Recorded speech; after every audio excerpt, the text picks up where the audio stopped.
Hello, welcome to Module 3, Financial Reports and Recording Financial Transactions. I think this is the most important of our series of lectures on accounting. In this, I show you how to record transactions and then how to prepare financial statements. In accounting, we prepare 3 types of reports. It's published in what's called an annual report. The first report, income statement. An income statement has revenue. We did that before. Do you remember? It has expense. We did that before. And what we do is the following. We subtract expense from revenue to arrive at profit. Just as an aside, profit is also called net income. We did this formula or equation before. Revenue minus expense equals profit. The second type of financial report is called Statement of Owner's Equity. It shows the following. The capital put in by the owner. It shows the profit made by the business during the year. It also shows something called drawings. And we did drawings before. What is drawings? Drawings refer to money pulled out of the business by the owner for his or her personal use. So drawings has a negative impact on equity. What about profit? Profit has a positive impact on equity. Likewise, if the company makes a loss, that would have a negative impact on equity. So I'm going to show you another accounting equation, which is owner's equity, or equity as we called it before, is capital plus profit less drawings. So let me repeat. Equity is capital plus profit less drawings. Once we do the statement of owner's equity, the third type of report is called, I'm sure you know it, balance sheet. The balance sheet shows assets, it shows liabilities, and it also shows something else. Owner's equity or equity. So those are the 3 components which go into the balance sheet. And the famous accounting formula, which you are now really comfortable with, I'm sure, is net worth of a company is assets less liabilities. If you have understood this, let's look more closely at the balance sheet. Just remember one more thing. Net worth always equals owner's equity. Don't forget that.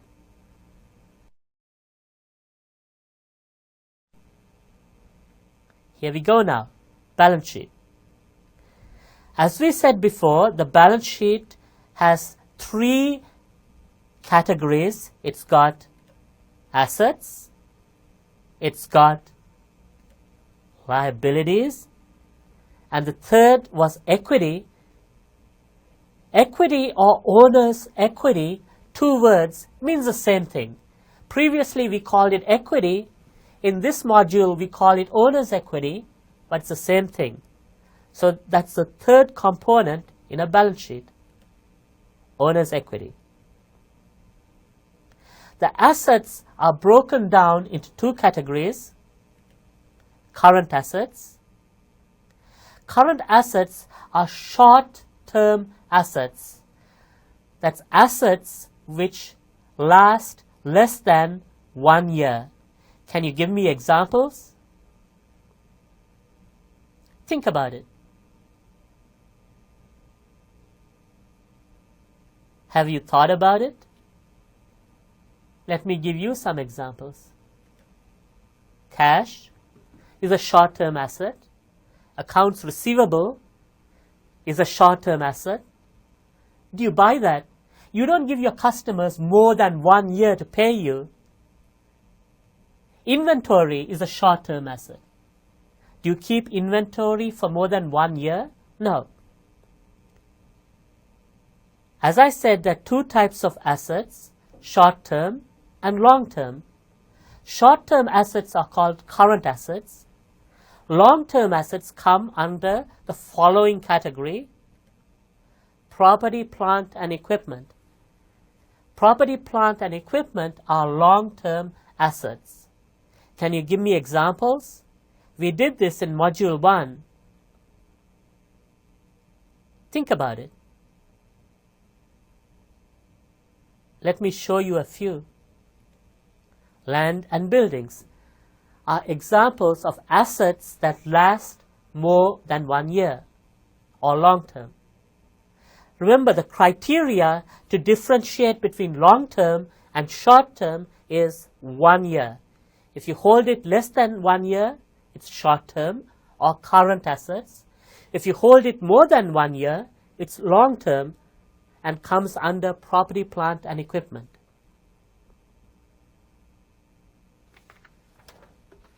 Let's look at liabilities. The liabilities are broken down into two categories: short-term or current liabilities. Can you give me examples of current liabilities? Take your time and think about it for a minute. We have done some of these before. Let me give you an example. Accounts payable, that's money you owe suppliers, is a current liability. Notes payable. Note payable by definition is a short-term loan.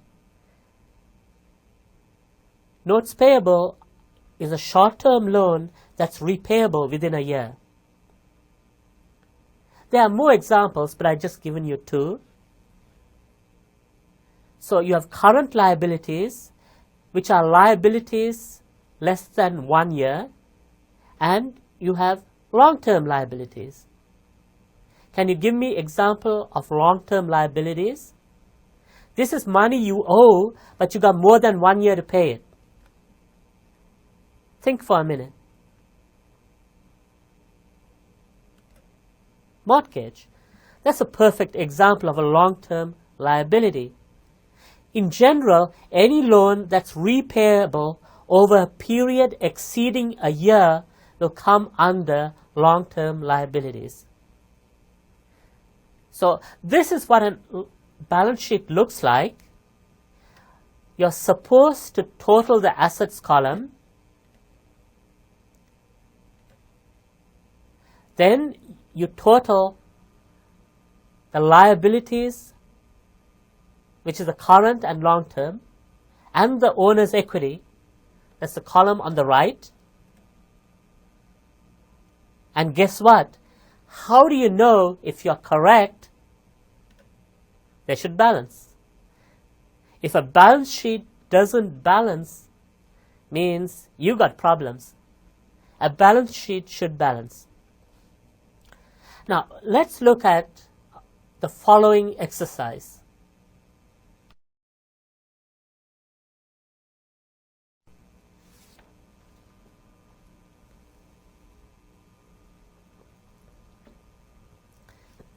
what I'd like you to do is I'd like you to print this out and have it in front of you. On April 1, Polly Darton established the Double Surprise Travel Agency in Hickory, Arkansas. The following transactions were completed during the month. And you can see it in front of you. Here's more transactions.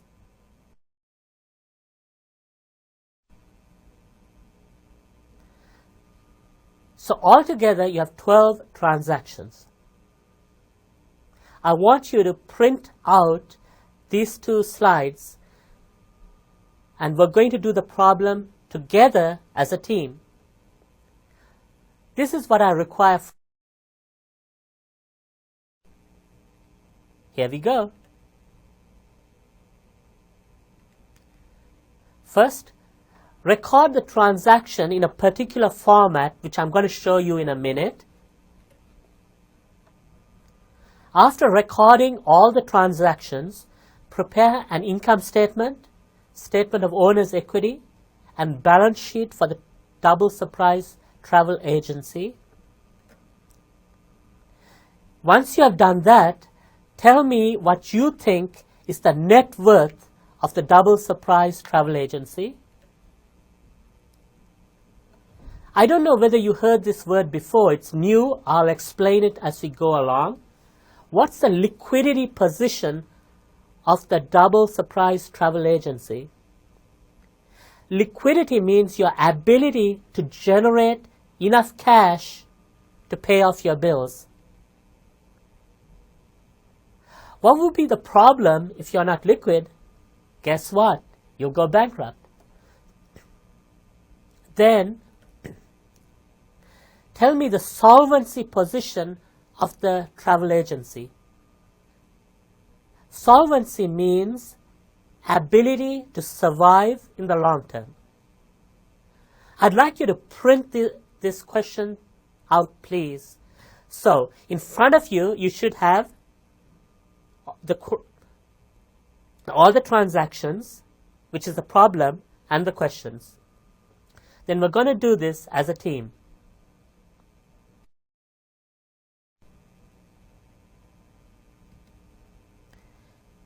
What I want you to do is first have a column for assets, have a column for liabilities, and have a column for owner's equity. Under assets, show the different type of assets.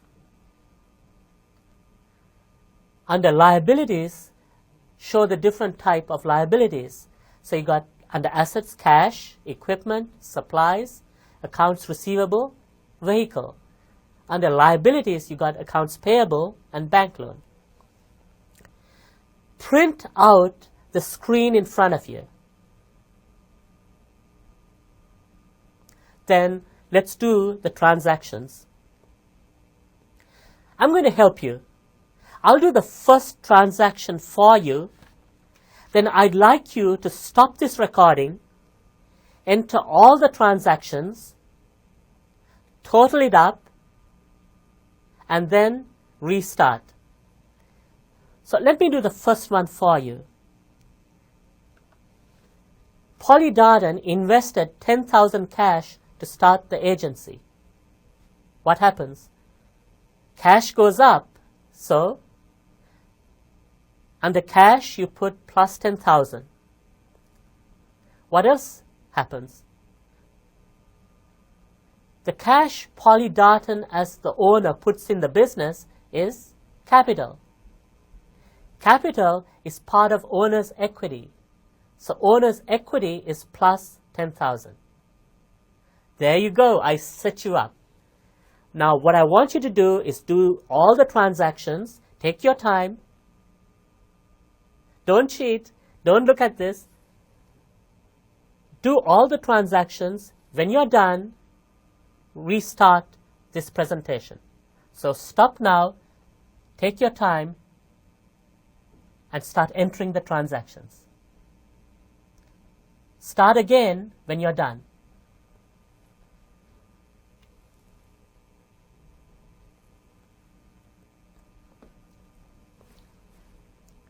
Are you done? Okay, let's do it one by one. Let's check if you got it correct. The first one I already told you. Cash goes up 10,000 and capital goes up by 10,000. Capital is owner's equity. So equity goes up 10,000. What did you do for transaction 2? They paid 4,000 cash for rent. So cash goes down and an expense goes up. Here it is. Cash goes down. An expense has a negative impact on owner's equity. So under cash, you put minus 4,000. Under owner's equity, you put minus 4,000. Try transaction 3. You purchased office equipment for 2,500 cash. Cash goes down 2,500 and equipment goes up 2,500. There you go. One asset goes down, another asset goes up. Did you get that? Try transaction 4. Incurred 13,000 for advertising in the Hickory Tribune on account. So you got advertising expense 13,000 on account. So that's accounts payable. You owe money to the supplier. So here's the double impact. Advertising expense, is that good for owner's equity or bad for owner's equity? I just told you expenses are bad for equity. So under equity, it's minus 13,000. You created a liability because you owe 13,000 to an accounts payable. The liability increased. So under accounts payable, it's plus 13. What about the next one? Paid 6,000 for office supplies. Should be easy. Here it comes. Cash goes down and supplies, which is an asset, goes up. That was easy, wasn't it? The sixth is the most difficult. Take your time. You provided 59,500 worth of service. So revenue goes up 59,500. You collected cash 40,000. So cash is plus 40. The other 19,500 your customer owes you. So accounts receivable should be, guess what? Plus 19,500. Here it comes. Revenue, is it good for equity or bad for equity? It's good. So under owner's equity, it's plus 59,500.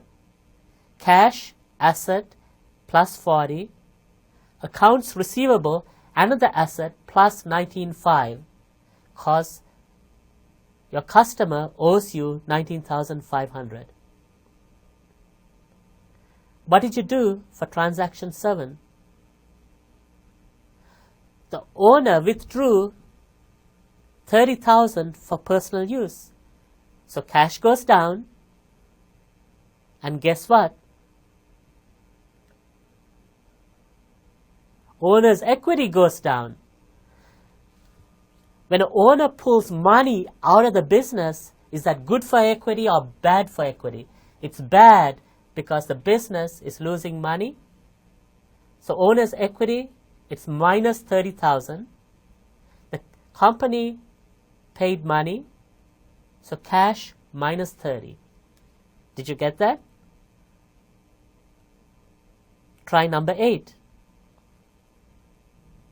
You paid the Arkansas Tribune 10,000, being part payment of the amount owed. You owed them 13,000.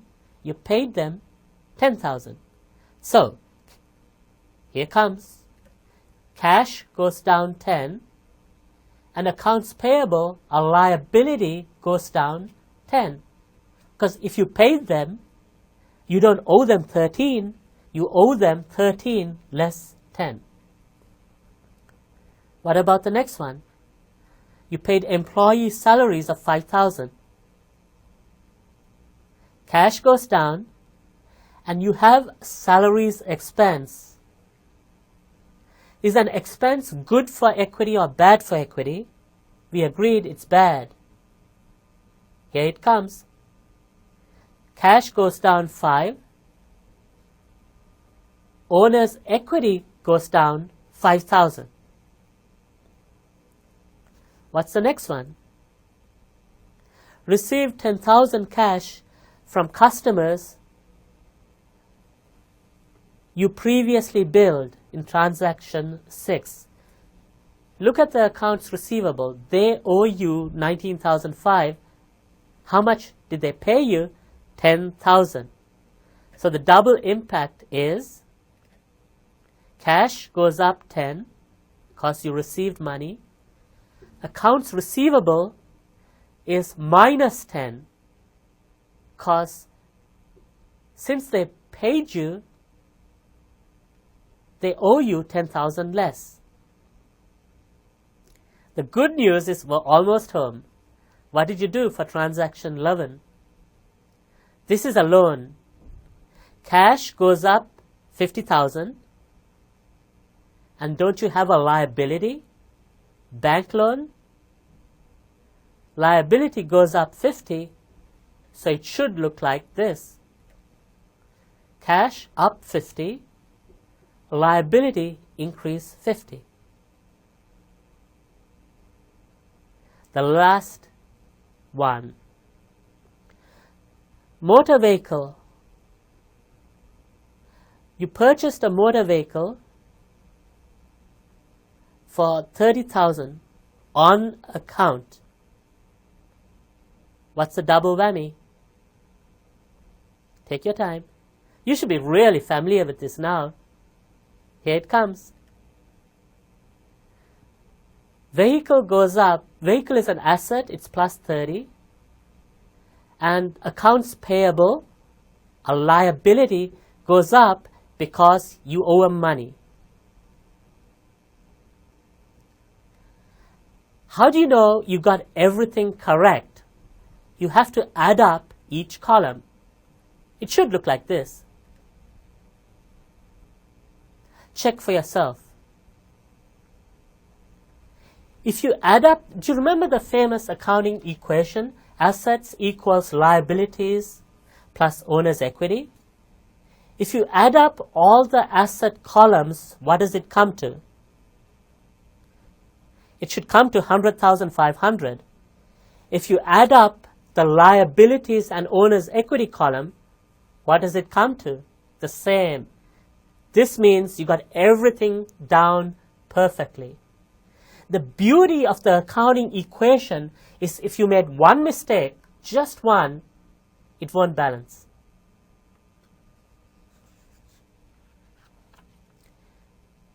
Now, let's do an income statement since you recorded all the transactions.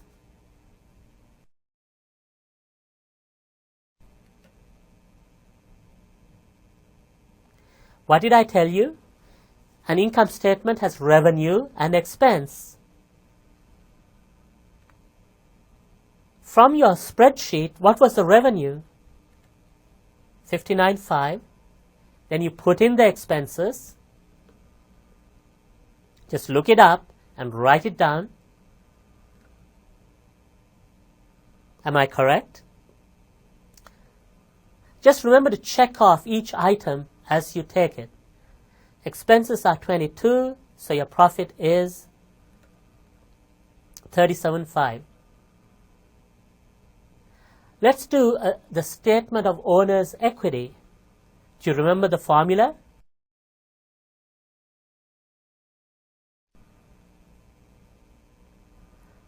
Owner's equity statement has capital, I think that was 10.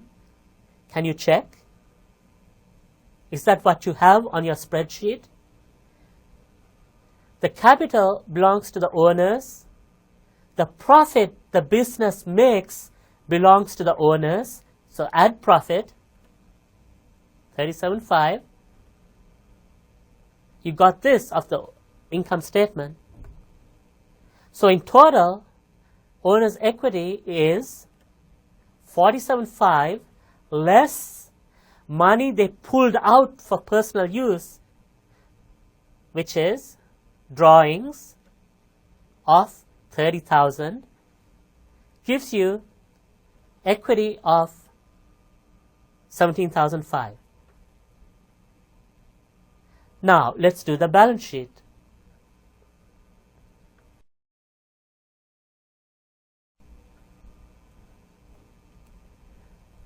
The balance sheet has assets, it has liabilities, and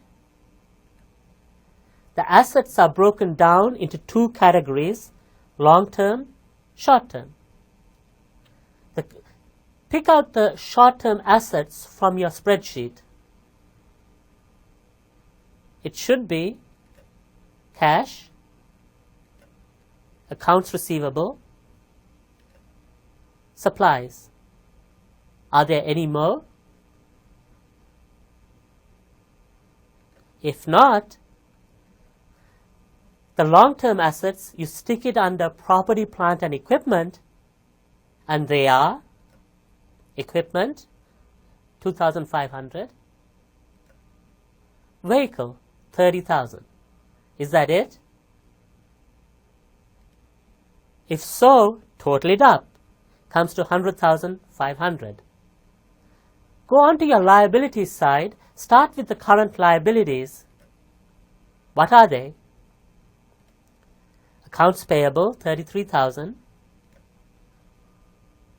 That's it. Did you search? There's no other current liabilities?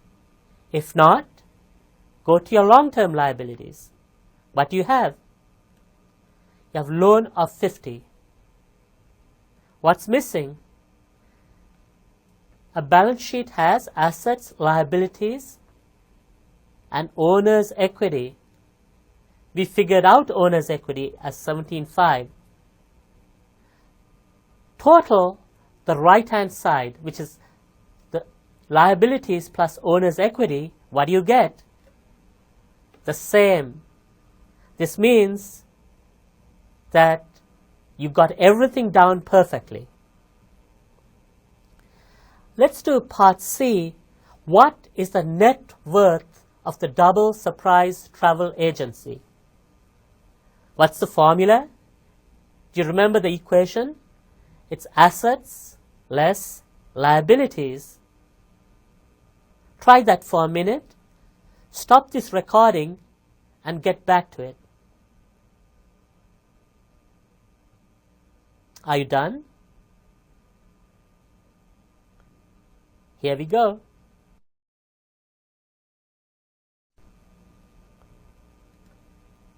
Net worth is assets less liabilities. What was the assets column? 100,005. The liabilities, that's the money the business owes outsiders, is 83. So the net worth is 17.5. Does that number look familiar? Of course, it's equity. Part D. I wanted to ask you about liquidity. What is liquidity? Can the business generate enough cash to pay off bills? This is very important. How would a loan officer measure liquidity? They have a formula, a ratio, which looks like this. They divide current assets by current liabilities. What do you get when you do this for the double surprise travel agency? Can you do it and tell me? If you want, stop this recording till you're done. What you get? 2.06. Is that good or bad? The cutoff for a loan officer is 2. If you get a ratio of less than 2, they conclude that the business can't generate enough cash to pay off bills. That means they'll have liquidity problems. Over 2 is good. This person, the Double Surprise Travel Agency, is marginal. Remember, 2 is the cutoff, and they're just at the cutoff point. So the conclusion is they can just generate enough cash to pay off bills. Part E, what about solvency? Solvency means, can the business survive in the long term? A loan officer measures solvency by this ratio. Total debt, which is the money the business owes outsiders, divided by total assets. Stop this recording and try it. What do you get?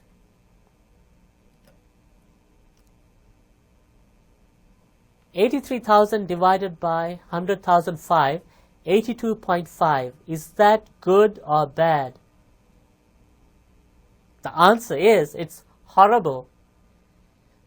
82.5% means creditors have a claim on 82% of your business. Is that good? That's terrible.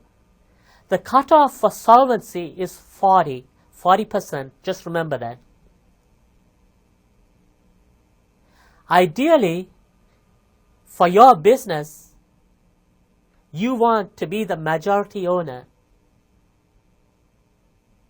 For this company, 82% means, as I said before, I repeat, outsiders have a claim on 82% of the business.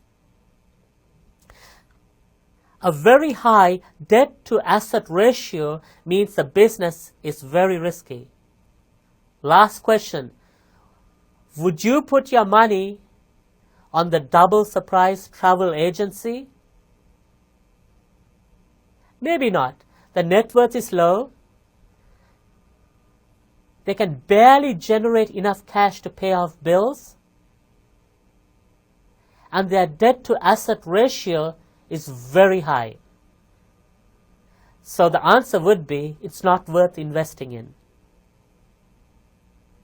So in this module, I showed you how to record transactions, how to prepare an income statement, how to prepare a statement of owner's equity, how to do a balance sheet, how to figure out net worth of a business,